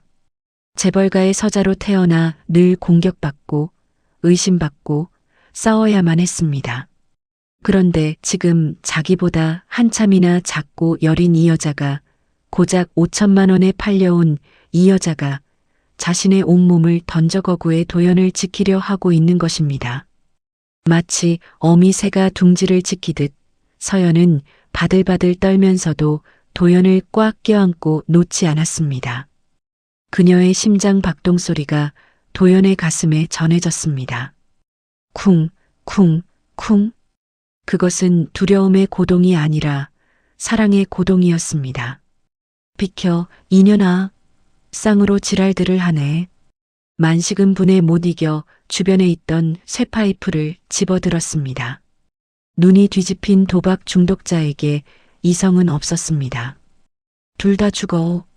돈 안 내놓으면 오늘 여기서 송장 치우는 거야. 만식이 쇠파이프를 높이 쳐들었습니다. 서연은 도연을 더 깊이 껴안으며 눈을 질끈 감았습니다. 아저씨는 내가 지킬 거야. 서연은 죽음을 각오했습니다. 이 따뜻했던 사람을 위해서라면 이 끔찍한 생을 마감해도 좋다고 생각했습니다. 붕! 쇠파이프가 허공을 가르는 섬뜩한 소리가 났습니다. 하지만 그 파이프는 서연의 등에 닿지 않았습니다. 탁! 둔탁한 마찰음과 함께 세상이 정지했습니다. 서연은 조심스럽게 눈을 떴습니다. 그리고 믿을 수 없는 광경을 목격했습니다. 자신의 품 안에 있던 도연이 어느새 몸을 일으켜 만식이 휘두른 쇠파이프를 맨손으로 받아낸 것입니다. 피가 뚝뚝 떨어지는 손으로 쇠파이프를 움켜쥔 도연의 모습은 더 이상 아까의 그 무기력한 고물상이 아니었습니다. 그의 고개는 숙여져 있었지만 헝클어진 머리카락 사이로 드러난 눈빛은 지옥에서 기어 올라온 악기보다 더 살벌하게 빛나고 있었습니다. 아, 아저씨? 서연이 떨리는 목소리로 불렀습니다. 도연이 천천히 고개를 들었습니다. 그의 입꼬리가 비틀리며 섬뜩한 미소를 그려냈습니다. 그것은 사자가 사냥감을 물어뜯기 직전에 짓는 표정이었습니다. 재미, 다 봤어? 그의 목소리가 바뀌어 있었습니다. 쇳소리는 사라지고 동굴처럼 깊고 위압적인 저음이 공간을 장악했습니다. 만식의 얼굴이 공포로 일그러지기 시작했습니다. 그제야 그는 깨달았습니다. 자신이 건드려서는 안 될 거대한 괴물의 코털을 건드렸다는 것을. 고요했던 고물상에 폭풍이 몰아치기 시작했습니다. 진짜 차도연이 깨어난 것입니다. 우두둑. 소름 끼치는 파열음이 정적을 갈랐습니다. 그것은 뼈가 부러지는 소리가 아니었습니다. 만식이 죽일 듯 휘둘렀던 5cm 두께의 강철 쇠파이프가 도연의 한 소나기 안에서 엿가락처럼 구겨지는 소리였습니다. 만식의 입이 붕어처럼 뻐끔거렸습니다. 눈앞의 상황이 뇌로 전달되지 않는 듯 했습니다. 분명 다리를 저는 병신, 말 못하는 벙어리, 힘이라고는 없는 고물상 주인이었습니다. 그런데 그가 지금 맨손으로 쇠파이프를 받아낸 것도 모자라 악력만으로 강철을 으깨버리고 있는 것입니다. 도연의 손바닥에서 붉은 선혈이 주르륵 흘러내려 바닥을 적셨습니다. 살이 찢어지는 고통이 분명할 텐데도 도연의 미동도 없는 얼굴은 마치 통각이 마비된 기계 같았습니다. 아니, 육체의 고통 따위는 지금 그의 내면에서 폭발한 분노에 비하면 아무것도 아니라는 듯 보였습니다. 도연이 천천히 고개를 들었습니다. 모자챙 아래로 번뜩이는 안광이 만식의 동공을 꿰뚫었습니다. 그 순간 서연은 보았습니다. 항상 구부정하게 굽어있던 도연의 허리가 꼿꼿하게 펴지는 것을요. 왼쪽으로 기울어져 있던 어깨의 균형이 맞춰지며 그가 본래 가진 거대한 체구가 만식 위로 검은 그림자를 드리웠습니다. 그것은 더 이상 웅크린 곰이 아니었습니다. 사냥감을 앞에 두고 몸을 일으킨 거대한 맹수였습니다. 이거 안 나. 너 미쳤어? 만식이 기겁하며 파이프를 빼내려 안간힘을 썼습니다. 하지만 도연이 쥔 파이프는 바위에 박힌 듯 꿈쩍도 하지 않았습니다. 도연의 입술이 아주 느릿하게 움직였습니다. 재미, 다 봤냐고 물었어. 동굴 깊은 곳에서 울려 퍼지는 듯한 저음. 쇳소리라고는 전혀 섞이지 않은 완벽하고 위험 있는 서울말이었습니다. 만식은 귀신을 본 사람처럼 얼굴이 하얗게 질렸습니다. 서연 역시 숨 쉬는 것조차 잊은 채 멍하니 그를 올려다보았습니다. 저 목소리, 어젯밤 창고에서 들었던 그 목소리였습니다. 도연이 잡고 있던 파이프를 거칠게 낚아챘습니다. 만식의 몸이 종이 인형처럼 딸려와 바닥에 나뒹굴었습니다. 쾅! 아이고, 내 허리. 만식이 비명을 질렀지만 도연은 멈추지 않았습니다. 그는 쇠파이프를 바닥에 쨍그랑 던져버리고 쓰러진 만식을 향해 걸어갔습니다. 절뚝거림 따위는 없었습니다. 성큼성큼 다가가는 그의 발걸음 하나하나가 지진처럼 땅을 울렸습니다. 너 다리, 말, 할 줄 알았어? 이 사기꾼 새끼가. 만식이 뒷걸음질 치며 악을 썼습니다. 도연은 대꾸할 가치도 없다는 듯 만식의 멱살을 한 손으로 움켜쥐어 허공으로 들어 올렸습니다. 만식의 두 발이 땅에서 대롱거렸습니다. 좋기 80kg은 나가는 거구를 한 손으로 들어 올리는 괴력에 만식은 숨이 막혀 캑캑거렸습니다. 나. 도연의 얼굴이 만식의 코앞까지 다가왔습니다. 분노로 이글거리는 눈동자 속에 만식의 공포에 질린 얼굴이 비쳤습니다. 내 아내 5천만 원짜리 아니야. 도연이 으르렁거렸습니다. 내 전 재산을 다 줘도 못 바꿀 사람이야. 그런 귀한 사람 몸에 그 더러운 손을 대? 살려. 경고했지. 숨죽이고 있을 때 꺼지라고. 내가 개처럼 엎드려 있으니까 진짜 무서운 줄 모르고 지저댔나 본데. 도연의 손에 힘이 들어갔습니다. 만식의 얼굴이 시퍼렇게 질려갔습니다. 잘 들어. 내 여자 눈에서 눈물 나게 하면 내 눈에선 피눈물 나게 해줄 거야. 그게 내 방식이야. 도연은 만식을 쓰레기 봉투 던지듯 옆으로 내던졌습니다. 쿠당탕. 만식은 고철 더미 위로 처박히며 비명을 질렀습니다. 날카로운 쇠 조각들에 긁혀 옷이 찢어지고 살이 베었지만 그는 아픔을 느낄 새도 없이 벌벌 기었습니다. 눈앞의 남자는 사람이 아니었습니다. 그동안 자신이 알던 그 어리숙한 호구가 아니었습니다. 잘못 걸려도 단단히 잘못 걸렸다는 공포가 뼛속까지 스며들었습니다. 도연은 만식을 거들떠보지도 않고 몸을 돌렸습니다. 살기 등등하던 그의 표정이 바닥에 주저앉아 있는 서연을 보는 순간 무너져 내렸습니다. 서연은 넋이 나간 표정이었습니다. 찢어진 입술, 헝클어진 머리카락, 그리고 공포와 충격으로 얼룩진 눈망울. 도연의 심장이 덜컥 내려앉았습니다. 자신이 조금만 더 빨리 나섰더라면, 정체가 탄로나는 게 두려워 망설였던 그 짧은 시간 동안 이 작은 여자는 온몸으로 자신을 막아내고 있었습니다. 도연은 서연 앞에 한쪽 무릎을 꿇고 앉았습니다. 피투성이가 된 자신의 손을 보더니 흠칫하며 등 뒤로 감췄습니다. 더러운 피를 묻히고 싶지 않아서였습니다. 놀랐지. 도연이 떨리는 목소리로 물었습니다. 방금 전 만식을 죽일 듯 협박하던 목소리와는 딴판인 한없이 다정하고 물기 어린 목소리였습니다. 미안해. 너무 늦게 나서서 많이 무서웠지? 서연은 대답 대신 눈만 깜빡였습니다. 아저씨가 말을 한다. 다리도 안 전다. 그리고 나를 지켜줬다.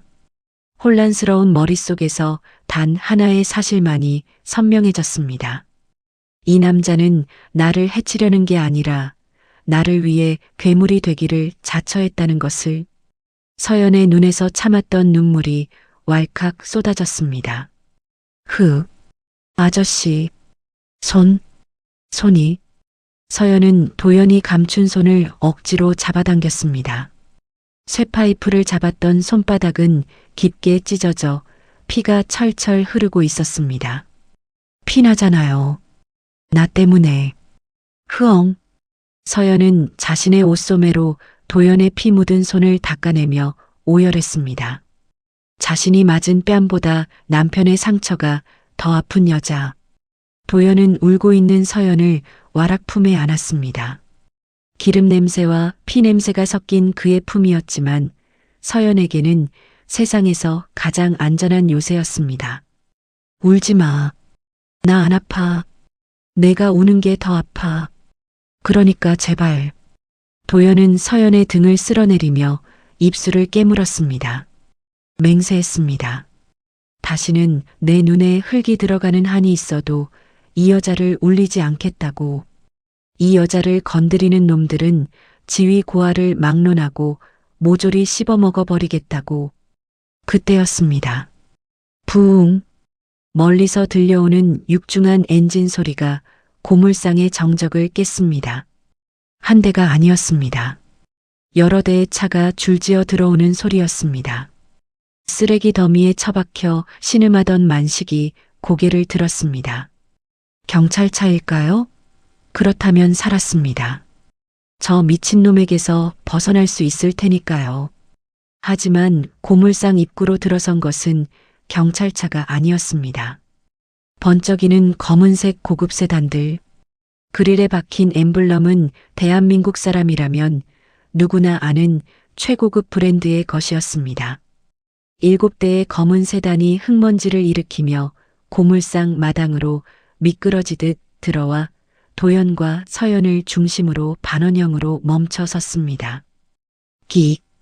차 문이 일제히 열리고 검은 정장을 입은 건장한 사내들이 우르르 쏟아져 나왔습니다. 그들의 귀에는 이니어가 꽂혀 있었고 움직임은 군대처럼 절도가 있었습니다. 만식은 입을 딱 벌렸습니다. 이게 무슨 조폭 영화 촬영인가 싶었습니다. 맨 앞 차량에서 내린 중년의 남자가 있었습니다.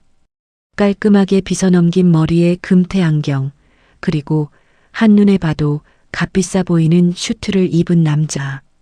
그는 흙바닥에 무릎을 꿇고 앉아있는 도연을 보자마자 황급히 달려왔습니다. 구두에 진흙이 튀는 것 따위는 신경도 쓰지 않는 모습이었습니다. 그는 도연의 앞에 멈춰 서더니 허리가 90도로 꺾일 만큼 깊숙이 고개를 숙였습니다. 회장님, 늦어서 죄송합니다. 뒤이어 도열에 있던 수십 명의 정장 차림 사내들이 일제히 허리를 숙이며 복창했습니다. 안녕하십니까? 회장님. 우렁찬 목소리가 고물상을 쩌렁쩌렁 울렸습니다. 서연은 눈물이 그렁그렁한 눈으로 주위를 둘러보았습니다. 회장님?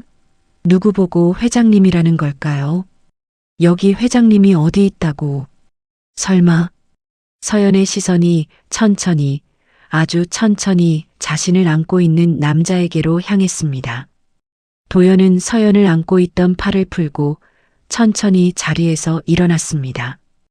흑투성이 작업복을 입고 피 묻은 손을 한 채였지만 그가 일어나는 순간 주변의 공기가 바뀌었습니다. 그를 둘러싼 정장 입은 사내들보다 초라한 옷을 입은 도연이 훨씬 더 거대하고 위험 있어 보였습니다. 도연은 달려온 중년 남자를 차가운 눈으로 내려다보았습니다. 최 실장, 시계 봐. 3분 늦었어. 면목 없습니다. 도로 사정이 됐고 상황 정리해. 도연의 짧은 명령 한마디에 최 실장이라 불린 남자가 즉시 고개를 조아렸습니다. 쓰레기 더미에 박혀있던 만식은 이제 숨조차 쉬지 못하고 있었습니다. 회장님? 실장? 상황 정리? 도연이 굳어있는 서연에게 손을 내밀었습니다. 피 묻은 손이 아닌 깨끗한 쪽 손을. 일어나 서연아. 그는 빙그레 웃었습니다. 처음으로 보여주는 그늘 한 점 없는 환하고 여유로운 미소였습니다. 이제 집에 가자. 진짜 우리 집으로. 서연은 홀린 듯 그의 손을 잡았습니다. 고물상 벙어리 남편이 가면을 벗어던지고 진짜 왕자로 돌아가는 순간이었습니다. 고물상의 비릿한 쇠 냄새와 고급 세단의 매끄러운 가죽 냄새가 기묘하게 뒤섞였습니다. 최 실장이 정중하게 건넨 하얀 손수건으로 도연은 손에 묻은 핏자국을 무심하게 닦아냈습니다. 붉은 선혈이 하얀 천을 적시며 번져나갔지만 도연의 표정은 권태로울 만큼 담담했습니다. 조금 전까지 쇠파이프를 맨손으로 구겨버리던 야수의 모습은 온데간데 없고 마치 결제 서류에 서명하다 잉크가 묻은 것을 닦아내는 CEO의 일상적인 모습 같았습니다. 옷 버리셨습니다. 갈아입으시죠. 최 실장이 손짓하자 뒤에 서 있던 수행원 하나가 칠흑같이 검은 롱코트를 받쳐들고 다가왔습니다. 도연은 기름때와 땀으로 범벅이 된 낡은 작업복 점퍼를 미련 없이 벗어 바닥에 던졌습니다. 툭! 그가 던진 작업복이 쓰레기 더미 위에 처박혀 있던 만식의 머리 위로 떨어졌습니다. 만식은 쥐새끼처럼 움츠러들어 감히 그것을 치울 생각도 하지 못했습니다. 도연이 수행원이 건넨 코트를 걸쳤습니다. 깃을 세우고 단추를 잠그자 그는 완벽하게 다른 사람이 되었습니다. 헝클어진 머리카락마저도 야성적인 매력으로 승화되었고 큰 키와 딱 벌어진 어깨는 코트핏을 예술적으로 살려냈습니다. 이제 그는 고물상 차씨가 아니라 대한민국 경제를 움직이는 거물 차도연 회장이었습니다. 서연은 이 모든 상황이 꿈만 같았습니다. 다리가 후들거려 서 있을 수가 없었습니다. 방금 전까지만 해도 외삼촌에게 머리채를 잡혀 끌려갈 뻔했는데 지금 눈앞에는 드라마에서나 보던 재벌 회장님이, 그것도 내 남편이라는 남자가 서 있었습니다. 서연아. 도연이 부드럽게 불렀습니다.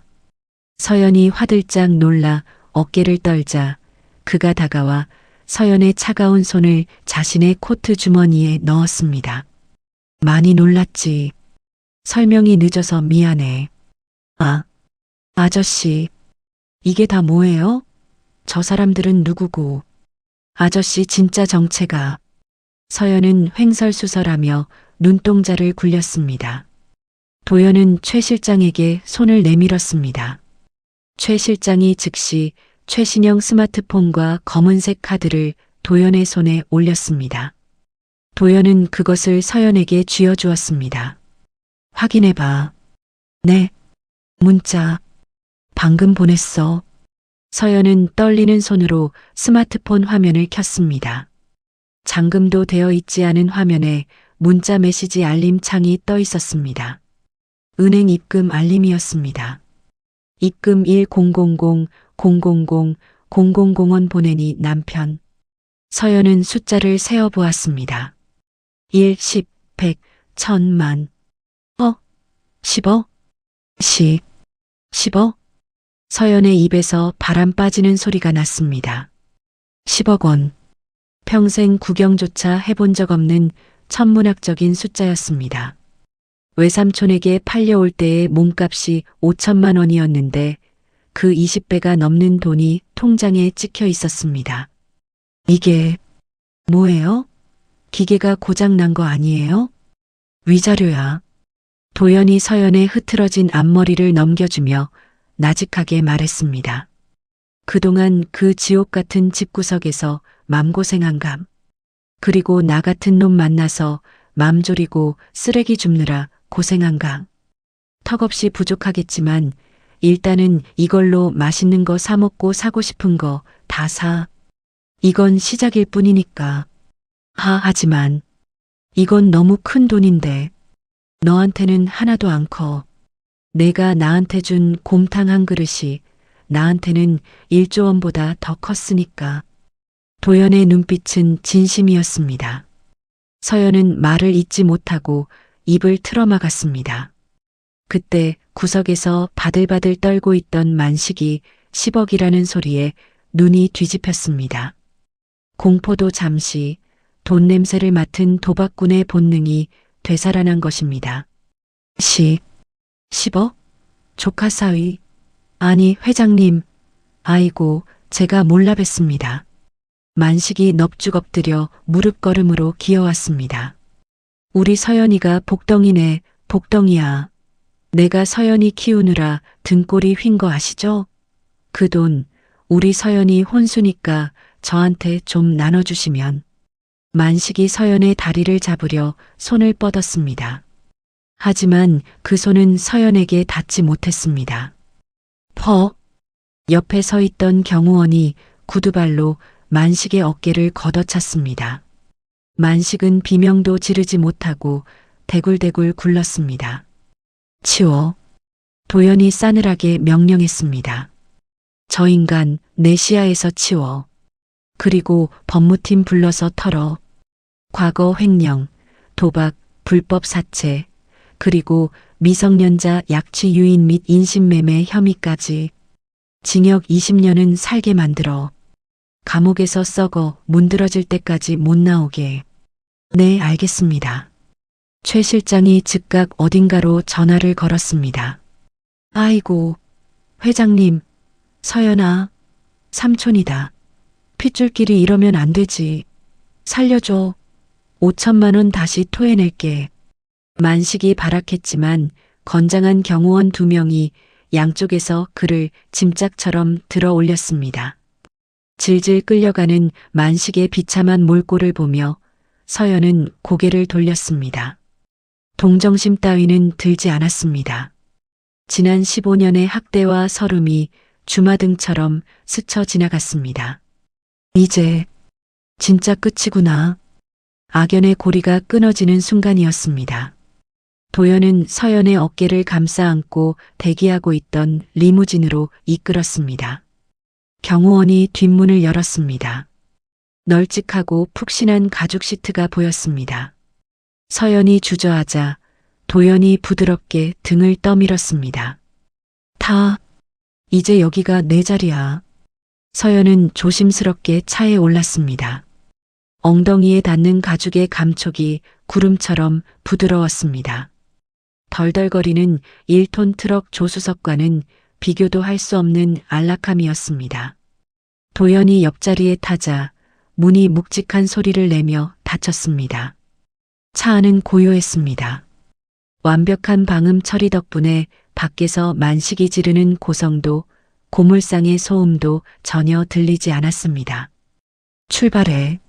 리무진이 미끄러지듯 움직이기 시작했습니다. 서연은 차창 밖을 내다보았습니다. 쓰레기 상과 낡은 컨테이너가 점점 멀어지고 있었습니다. 5천만 원에 팔려와 인생의 끝인 줄 알았던 그곳. 하지만 아이러니하게도 진정한 사랑을 만난 그곳. 아저씨, 아니 회장님, 서연이 어색하게 불렀습니다. 도연이 피식 웃으며 서연의 손을 잡았습니다. 그냥 남편이라고 해. 아니면 오빠라고 하든가. 서연의 얼굴이 빨갛게 달아올랐습니다. 저 궁금한 게 있어요. 왜 고물상이었어요? 회장님이시라면서 왜 이런 곳에서? 도연은 잡은 서연의 손등을 엄지로 쓸어주며 창밖을 응시했습니다. 그의 눈빛이 깊어졌습니다. 사람들은 버려진 걸 쓰레기라고 해. 하지만 나는 알거든. 닦고 고치면 새 것보다 더 빛난다는 걸. 나도 한때는 집안에서 버려진 고물 취급을 받았었어. 도연의 과거가 짧게 스쳐 지나갔습니다. 배다른 자식이라는 이유로 겪었던 멸시와 생명의 위협. 그래서 선택했던 가장 밑바닥으로의 위장. 여기 숨어서 힘을 키웠어. 이 고물상 겉보기엔 쓰레기장이지만 사실 우리 그룹 미래 사업의 핵심 기지야. 도시광산. 여기서 추출한 희귀 금속이 수천억 원어치야. 서연의 입이 딱 벌어졌습니다. 자신이 밟고 다녔던 그 흙바닥이 사실은 금밭이었다는 얘기였습니다. 하지만 서연아. 도연이 서연을 깊이 바라보았습니다. 내가 여기서 주운 것 중에 가장 비싸고 귀한 건 금도 아니야. 그럼요. 너. 도연이 서연의 손을 들어 입술을 맞췄습니다. 쓰레기 더미 속에 파묻혀 있던 다이아몬드 원석. 이서연, 너 하나 건진 것만으로도 나는 인생 성공했어. 이제부터 내가 널 갈고 닦아서 세상에서 가장 눈부신 보석으로 만들어줄게. 아무도 함부로 대하지 못하게. 서연의 눈에서 다시 눈물이 흘러내렸습니다. 하지만 이번 눈물은 슬픔의 눈물이 아니었습니다. 벅차오르는 감동과 행복의 눈물이었습니다. 차는 어느새 험한 비포장도로를 벗어나 매끈한 아스팔트 도로 위를 달리고 있었습니다. 멀리 도시의 화려한 불빛들이 보였습니다.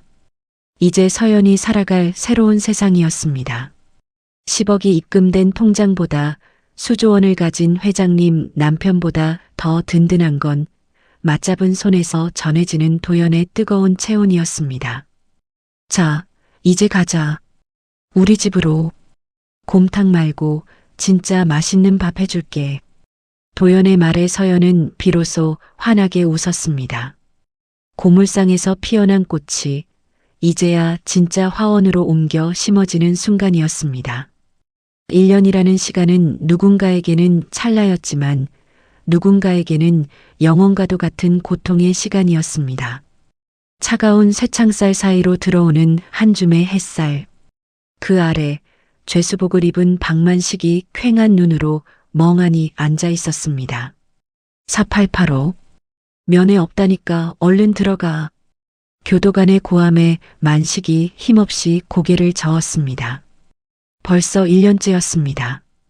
그가 그토록 뜯어먹으려 했던 조카 서연도 돈줄이라 여겼던 도연도 단 한 번도 그를 찾아오지 않았습니다. 그가 받은 형량은 징역 20년. 특수절도, 상습도박, 공갈 협박, 그리고 결정적으로 미성년자 약취 유인 및 인신매매 혐의가 인정되었습니다. 대한민국 최고 로펌의 변호인단이 들이민 증거 앞에서 만식은 변명 한마디 못하고 무너져 내렸습니다. 이봐, 박씨. 저기 뉴스 나온다. 저거 자네가 말한 그 조카 사위 아녀? 같은 방을 쓰는 죄수가 낄낄거렸습니다.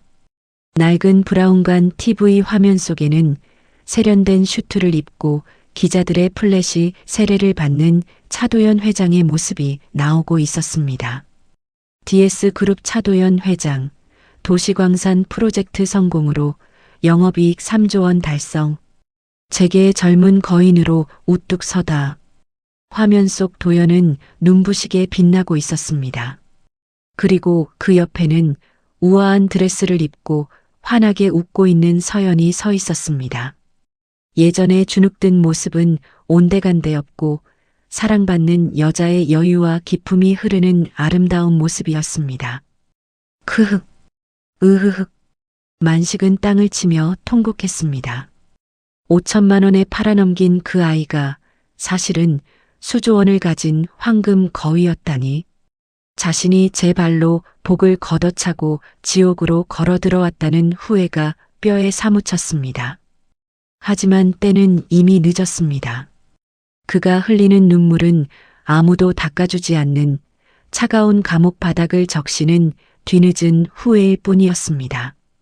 같은 시각 서울 한남동의 최고급 펜트하우스, 통유리창 너머로 한강의 야경이 파노라마처럼 펼쳐진 거실에서 서연은 도연의 넥타이를 매주고 있었습니다.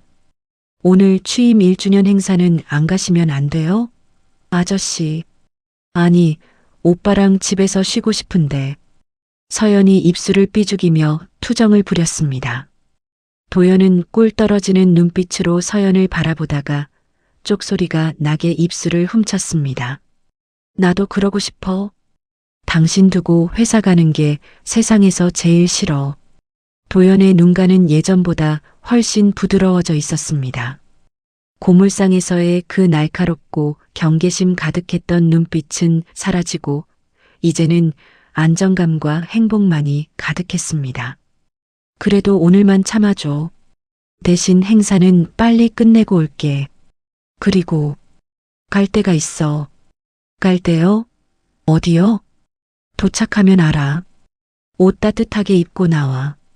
도연이 서연의 이마에 다시 한번 키스하고 집을 나섰습니다. 서연은 멀어지는 그의 뒷모습을 보며 미소 지었습니다. 지난 1년은 꿈만 같았습니다. 도연은 약속을 지켰습니다. 서연의 손에 물 한 방울 묻히지 않았고 서연이 원하던 미술 공부도 맘껏 하게 해주었습니다. 백화점에 가면 점원들이 허리를 숙였고 서연을 무시하던 동창들은 부러움에 연락을 해왔습니다. 하지만 서연에게 가장 좋은 것은 10억이 든 통장도 화려한 명품도 아니었습니다. 매일 밤 잠들기 전 사랑해, 고마워라고 속삭여주는 도연의 목소리였습니다. 그날 저녁 도연의 차가 멈춘 곳은 뜻밖의 장소였습니다. 화려한 호텔 연회장이 아니었습니다. 도시 외곽, 인적이 드문 곳. 하지만 서연은 이곳을 보자마자 눈이 휘둥그레졌습니다. 여기는? 그곳은 두 사람이 처음 만났던 그 낡고 더러웠던 대성 고물상 자리였습니다. 하지만 그 풍경은 완전히 바뀌어 있었습니다. 쓰레기 상과 녹슨 펜스는 사라지고 그 자리에는 아름다운 정원과 함께 세련된 유리 건물이 들어서 있었습니다. 건물 입구에는 서연재단 자원, 순환센터 앤드 청소년 쉼터라는 간판이 은은한 조명을 바닥잇나고 있었습니다. 어때? 마음에 들어? 도연이 서연의 어깨를 감싸며 물었습니다. 이게 다 뭐예요? 당신 이름으로 재단을 만들었어. 이곳은 이제 더 이상 쓰레기장이 아니야. 갈 곳 없는 아이들을 입혀주고 먹여주는 쉼터이자 도시의 자원을 되살리는 연구소야. 도연은 서연을 이끌고 정원 한가운데로 갔습니다. 그곳에는 놀랍게도 두 사람이 살았던 그 파란색 낡은 컨테이너 박스가 유리관 속에 보존되어 있었습니다. 마치 박물관의 유물처럼 말이지요. 저건 안 치웠어요? 절대 못 치우지. 저기가 내 인생이 바뀐 곳이니까. 지옥 같았던 내 삶에 천사가 내려온 곳인데 어떻게 없애? 도연은 컨테이너를 어루만지며 추억에 잠겼습니다. 서연아, 기억나? 내가 폐지 주워서 벌어온 12,000원으로 나 곰탕 사줬던 거. 당연하죠. 아저씨가 억지로 밥 밀어 넣어서 입천장 다 까졌잖아요. 서연이 까르르 웃었습니다. 도연은 서연을 마주보며 진지한 표정으로 말했습니다. 그때 맹세했어.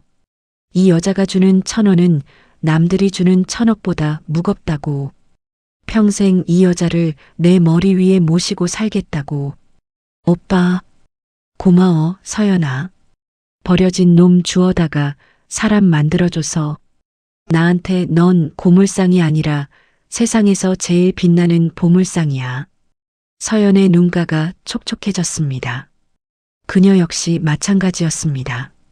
외삼촌에게 팔려와 죽으러 왔던 이곳에서 그녀는 생명을 얻었고 사랑을 얻었습니다. 서연은 가방 속에서 작은 상자 하나를 꺼냈습니다. 저기, 나도 줄 게 있어요. 응? 뭔데? 또 폐지 주워왔어? 도연이 장난스럽게 웃으며 상자를 받아 열었습니다. 그리고 그 안에 들어있는 물건을 본 순간 그의 웃음기가 딱 멈췄습니다. 그것은 꼬깃꼬깃한 지폐가 아니었습니다. 작은 아기 신발 한 켤레와 초음파 사진 한 장이었습니다. 천하의 차도연 회장이 말을 더듬었습니다. 손이 덜덜 떨렸습니다.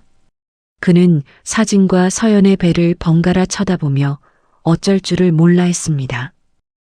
서연아, 이거 진짜야? 네.